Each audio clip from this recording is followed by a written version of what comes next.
Okay, so you want to own an apartment complex. 100 front doors, 100 kitchens, 100 rent payments arriving every month, while one manager handles the calls, and the building slowly pays for itself. One resident leaves, another moves in, one lease expires, another gets signed. No single customer can take down the business because there are 99 others behind them. That is the fantasy. Here is what the parking lot does not show you. The pipe leaking inside the wall of Unit 37. The resident in Unit 12 who has not paid in 2 months. The insurance renewal sitting unopened on the manager's desk. The roof inspection that uses the phrase remaining useful life. And the loan that made the purchase possible, but can also take the entire property away. An apartment complex can be busy, nearly full, and collecting millions of dollars in rent, while producing almost no cash for its owner. It can lose millions of dollars in value without losing a single apartment. And in Houston, one ownership group controlled more than 3,200 units across 4 complexes, and still watched all 4 go through foreclosure. The apartments did not vanish. The residents did not all leave. Something underneath the buildings failed. That is the question running through this entire business. How can a property with 100 separate rent checks still be financially fragile? Start on closing day. You walk into a conference room and sign a stack of documents. At the end, someone slides over the keys. It feels like the moment you become the owner. But the keys are the least important thing on the table. Beside them is the rent roll, showing what every unit is supposed to pay. There are existing leases you cannot simply erase, security deposits you must account for, service contracts, utility arrangements, insurance policies, inspection reports, and a maintenance history that may be complete, incomplete, or carefully optimistic. If a resident has 8 months left on a discounted lease, you inherit the discount. If a boiler has been repaired 3 times instead of replaced, you inherit the 4th repair. If the previous owner delayed paving the parking lot to make cash flow look stronger, the cracks become yours before the ink dries. The property does not restart because the owner changes. Most buyers will place a property like this inside a company created to own that one asset. That can separate the building from the buyer's other affairs, and some large multifamily loans may be non-recourse except for specific misconduct. But the legal wrapper does not make the building passive. Someone still has to approve repairs, supervise management, keep accurate records, protect resident deposits, obey housing law, and satisfy the loan documents. Owning the company is not the same as having unlimited control over the homes inside it. Before closing, inspectors may walk the roof, open electrical panels, examine mechanical rooms, test units, review environmental conditions, and estimate what will need replacement. This is where a cheap property can become expensive without the purchase price changing. A building offered below the price of newer competitors may be a bargain. It may also be carrying 10 years of work that the previous owner never completed. That distinction showed up in Houston. During 2021 and 2022, Apple's Way Investment Group expanded by acquiring 4 older complexes. Every property had been built before 1981. At the time, the buildings offered scale, thousands of units, and income in a major city. The foreclosure came later. First came the acquisition, the debt, and the assumption that the properties could keep supporting both. Keep those 4 buildings in mind. We will come back to them after the numbers underneath them are visible. This is also where an apartment complex stops behaving like a large house. Once a residential property reaches 5 units, it enters the world of commercial multifamily finance.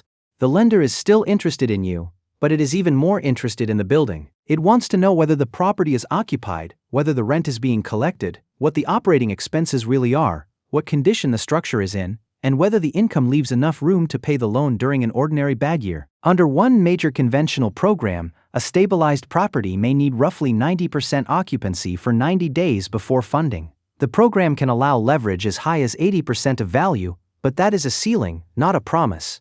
The lender may also require reserve accounts for taxes, insurance, and future replacement work. That tells you something important before the first rent payment reaches you. The lender does not believe the gross rent belongs to the owner either. Now walk into the leasing office of our 100-unit property. On the wall is a board showing every apartment. Most are marked occupied. The average scheduled rent is $1,600 per month. Multiply that across the property and across the year, and the building appears to produce $1,920,000. That is the number printed in bold in the sales package. It is also a number that has never existed in the bank account. A few units are vacant. A few residents received a free month to sign. Some are paying rent set by older leases. One balance will eventually be collected. Another probably will not. 2 apartments are temporarily offline because a plumbing failure damaged the floors. The website can still advertise $1,600, but the rent roll is carrying several different realities at once. In the teaching model for this property, vacancy removes 6% of scheduled rent, concessions remove $30,000, bad debt removes another $20,000, parking, storage, laundry, utility reimbursements, and other legitimate services add $100,000 back. After those losses and additions, the building collects $65,200 less than the bold number in the sales package. Still a large number, but now the building starts spending it.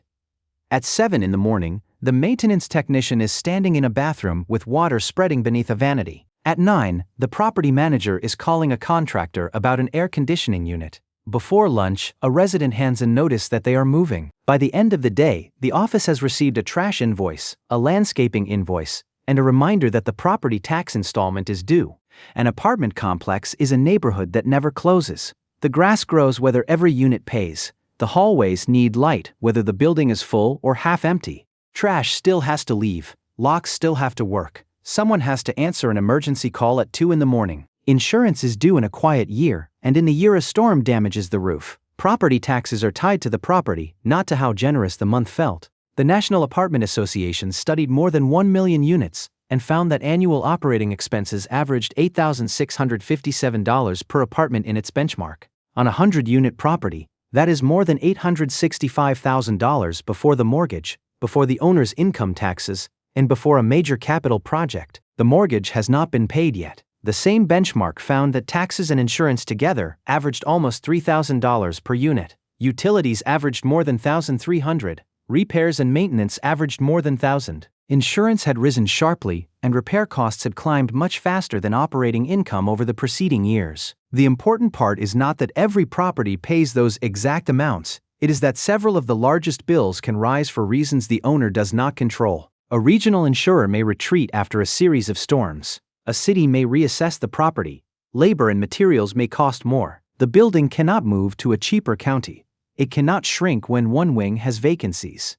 The same roof covers every unit whether 99 residents pay or 89 do. That is why long expense lists can be misleading in the opposite direction. You do not need to memorize every line. You need to understand which bills are ordinary, which are irregular, and which continue when revenue weakens. Payroll is ordinary. Utilities are ordinary. Routine repairs are ordinary. A full roof replacement is not ordinary, but it is not optional forever. The same is true of a boiler, a main plumbing line, an elevator, an exterior wall, or a parking lot. These systems can stay quiet for years and then demand more cash than the owner earned during the entire previous season. Walk into an empty unit after a resident moves out. The lost rent is only the first cost. The walls need paint. The carpet needs cleaning. A damaged appliance may need replacement. The lock has to be changed. Someone has to photograph the unit, advertise it, show it, and process the next lease. If demand is soft, the next resident may receive a concession. One departure can create an empty apartment, a repair bill, a marketing bill, and a discount at the same time. In the national benchmark, leasing expenses averaged $292 per unit across the entire property, and turnover-related costs had risen 17.5% in 1 year.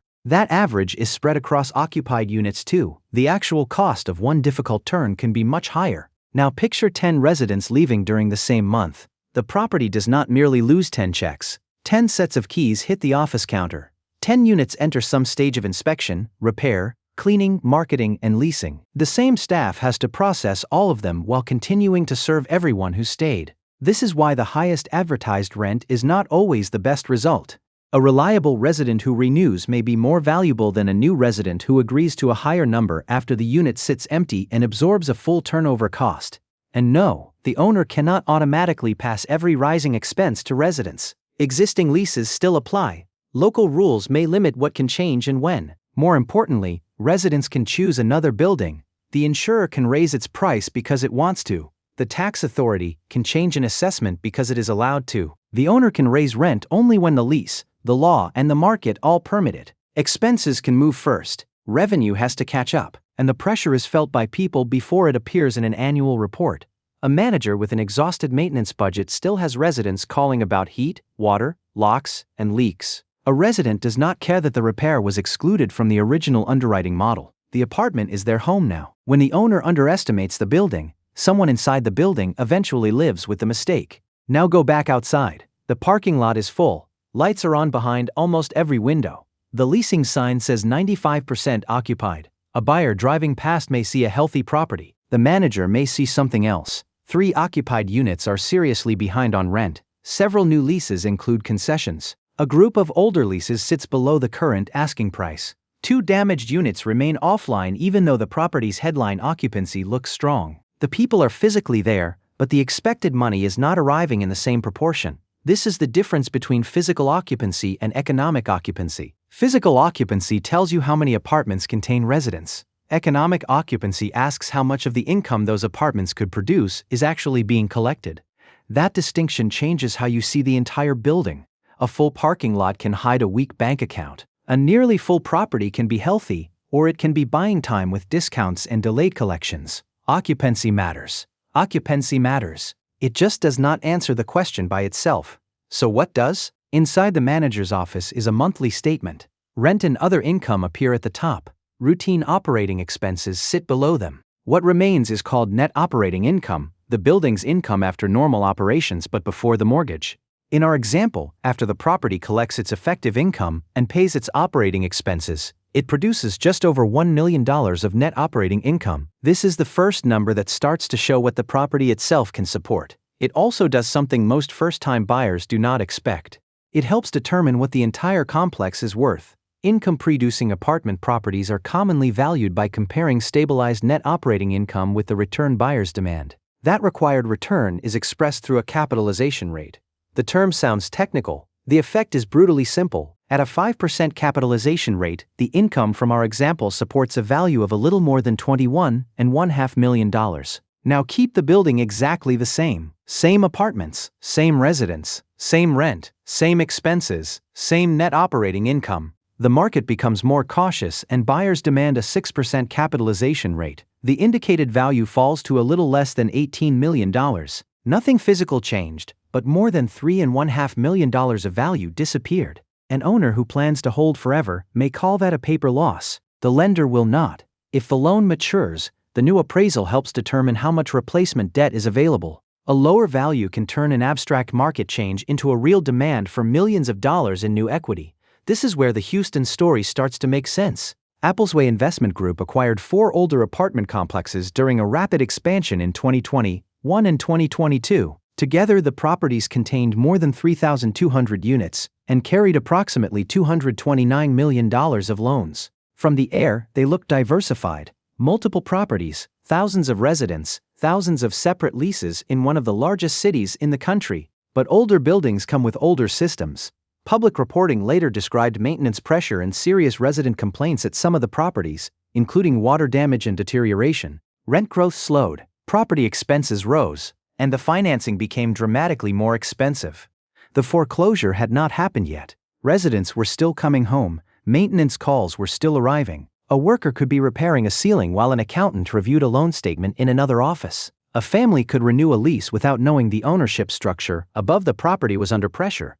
From the sidewalk, the buildings still looked like apartment complexes. That is what makes financial distress inside housing so difficult to see. There is no empty storefront announcing that the business has stopped.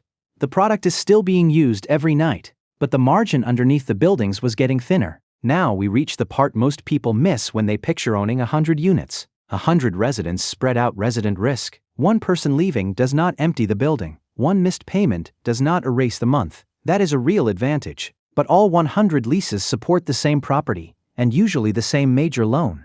The resident risk is divided. The financing risk is concentrated. Return to our 100-unit example. Suppose the property was financed at 65% of its original value, with a loan of roughly $14 million. At a 4% interest rate with 30-year amortization, annual debt service is a little more than $800,000. After operating expenses and debt, the property leaves about $275,000 before major capital work and owner taxes. That is real cash. It is also a thinner margin than the original rent total suggested.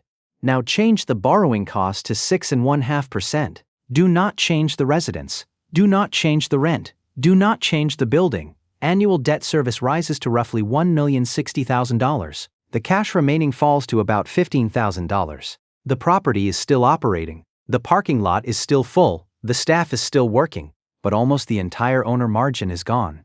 One large repair can erase the year. And apartment loans do not always mature on the same schedule used to calculate the monthly payment. A loan may be amortized over 30 years but come due much sooner. At maturity, the owner needs a new loan, a sale, or enough cash to pay the old balance. The new lender looks at the property as it exists at that moment. If higher capitalization rates have reduced the value, or higher interest rates have reduced the amount of debt the income can support, the replacement loan may be smaller than the balance coming due. The old lender may be owed almost $14 million. The new lender may be willing to provide only $11 or $12 million. The difference does not disappear because the building is occupied. The owner has to bring it to the closing table. This is the trap hidden inside the idea that apartments are automatically safe. Because people always need somewhere to live, people can need the apartments. Residents can keep paying, the property can remain useful to the city, and the owner can still lose it. That is what happened in Houston. According to loan data reported at the time, the interest rate on one Applesway property loan rose from roughly 3.4% to around 8%. That change did not renovate a unit or replace a roof. It simply demanded more money from the same operating buildings. The pressure was not one-dimensional. The properties were older, expenses and maintenance needs mattered. Collections and rent growth mattered. High leverage mattered. The financing mattered. It would be false to reduce the outcome to one rate change. But the sequence is clear. The margin narrowed. The owner defaulted. In April of 2023, the 4 complexes went through foreclosure.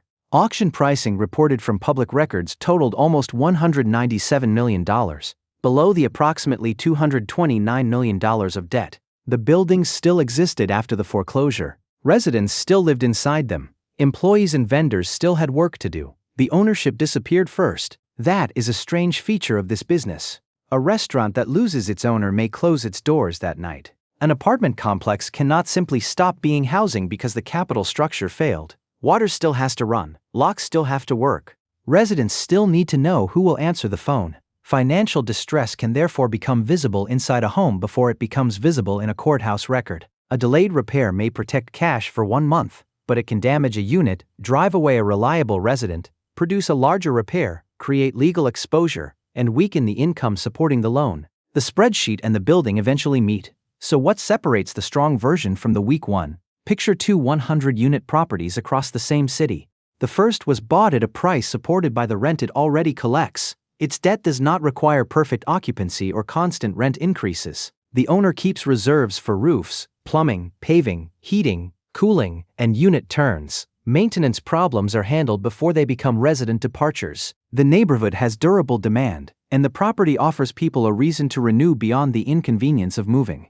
In a normal year, the owner's result may look almost boring. Operating costs get paid. The loan gets paid. Reserves grow. Some cash remains. The debt balance slowly declines, and the property may appreciate over time. The second property was bought using the rent. The buyer hopes to charge later. The loan works only if rates stay favorable. Reserves are treated as idle money. Repairs are delayed because the current month is already tight.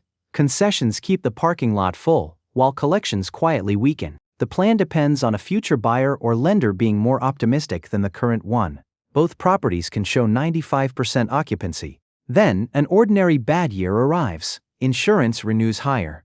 3 heating systems fail. A handful of residents leave after a nearby employer cuts jobs.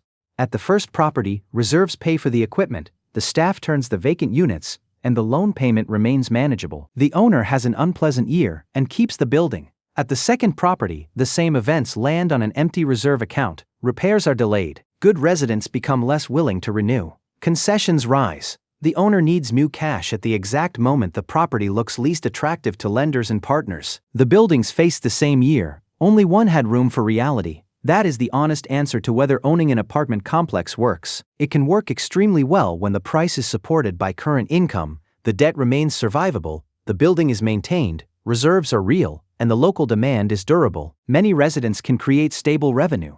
Scale can support professional management. The loan can gradually decline while the property remains useful and potentially becomes more valuable. But a valuable building can still be a bad purchase. Pay too much. Depend on future rent instead of current collections. Use financing that cannot survive a higher rate. Treat repairs as optional and occupancy as proof. Then a property full of homes can become a financial countdown. Now return to the image from the beginning. 100 doors, 100 kitchens, 100 rent payments arriving separately from 100 households. Those payments have a long journey before they reach the owner. They pass through payroll, utilities, repairs, taxes, insurance, vacancies, reserves, and debt. They have to keep the apartments habitable, the staff paid, the building insured, and the lender satisfied. The doors are what you see.